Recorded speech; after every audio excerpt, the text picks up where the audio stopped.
What's up everyone, welcome back to my channel. So of late I have been propagating a lot of succulents, as you'll all know, and I'm trying to maximize as much as possible. So like if I'm doing an arrangement and if I'm putting 2 or 3 succulents in a pot, I'm also putting a lot of small succulents like either Miriam or Mendozai. I have been doing that of late. Let me show you these as well. As you can see here as well, I have put in all of these smaller succulents. I will be putting it in this one as well.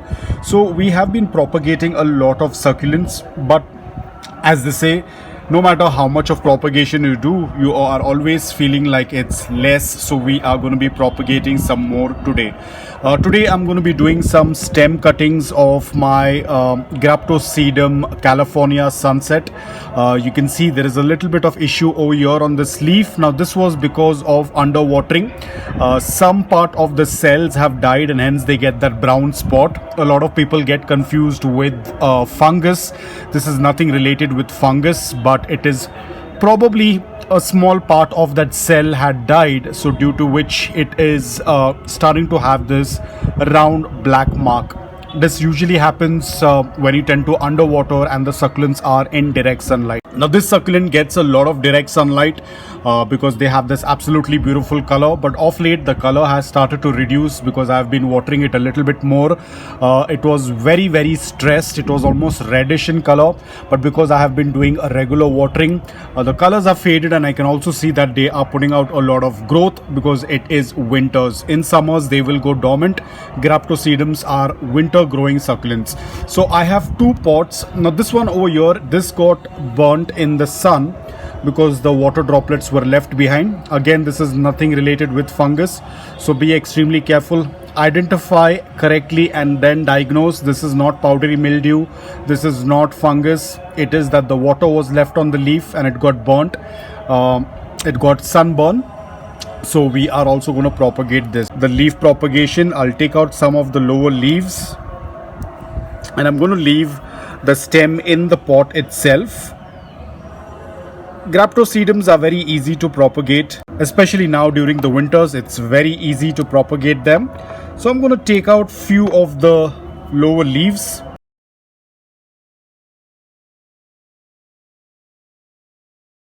So this one I will not be cutting because I do see that it is getting wrinkled. Looks like it does not have enough water in the leaves, you can see. So I will be leaving this one as it is. I will hydrate it first.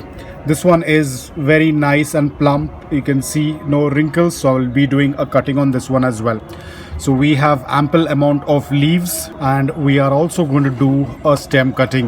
Now I know it looks a little bit sad to do a cutting, but I don't have much of Graptosedum California Sunset. I want to propagate and have more of these, so that's why we have to go with this process. So I'm going to cut a little bit closer so that we have a good amount of stem for our next generation. So I'm going to leave this as it is so that it can start putting pups. So you can see it is so simple to propagate succulents and you can have so many of them just with few of your succulents. So we already have 3. I'm going to cut this one as well. I'll cut the Pudgy as well. This is Seduaria Pudgy, which is also in their growing season right now. I won't take any leaves for propagation. I think this is going to be enough. So you can see how simple it is. We have one set of top cutting. We have some leaf propagations and we also have some stems that are left behind. We are propagating succulents in 3 forms: leaf propagation, stem cutting, and the top portion that was beheaded. So I already have a container with soil mix. The container has a drain hole. It is 50% garden soil and 50% coco peat.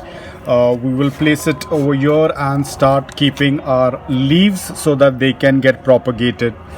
This year they have been growing up quite fast compared to last year during the winters. This year they have been growing really fast, which I noticed, so I thought I will quickly propagate them before it starts getting warm, because by the mid of Jan it already starts getting warm and we are in that transition season where it is transitioning from winter to summer.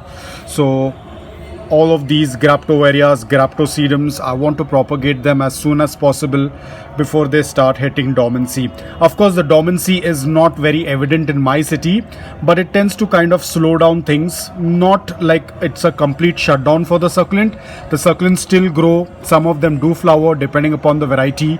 Like you might have seen, my echeverias are also flowering. My graptovarias are also flowering. So it's not a strict dormancy, but then I have to be a little bit careful. If I want things a little bit faster, it's better to do it during the right season. So this has been done. We have done stem cuttings, we have done leaf propagation. I also wanted to show you Graptosedum ghosty that I had done cutting some time back. You can see they have already started to put out a good amount of pups. I think I had made a video on it. I'll put up the date on the screen when the cutting was done, and you can see they have also started to put out pups. This one is the Florence Lowy, which I had done the leaf propagation. I had taken some leaves from this, and now you can see it has started to grow back again. I don't know if I have an image of how it looked when I had taken the leaves. If I find it, I'll put it up on the screen. So I'd taken the lower leaves for propagation, and now you can see it is again becoming fuller. Even though it is winters, it is again getting full. So I'll probably take some few lower leaves. So this is the beauty of succulents. You can keep multiplying it. Unlike other plants wherein you have to do only stem cutting, leaf propagation is not much success. But with succulents, that's the best thing. You can propagate as many succulents as you want, because every leaf tends to get propagated. If you give the right care, it will reach into a pup. So even if you have a lot of succulents, you can keep multiplying them more and more with the help of leaf propagation. And over the period of time, when you start taking lower leaves, as I've said this, I had taken lower leaves from this, and now it has started to grow back. So over the period of time, when the succulent starts to grow and you keep taking the leaves from lower portion, it will start getting a stem like this. And then what you can do is you can do a stem cutting, or you can even leave it as it is. The succulent will keep growing, and you can keep continuing to take leaves from the lower portion. Over here, I have recently taken some leaves from this Echeveria Lola, and you can see the stem is kind of visible now. If I want, I can do a cutting. I will have the mother plant, and then I can have some more babies on the stem as well.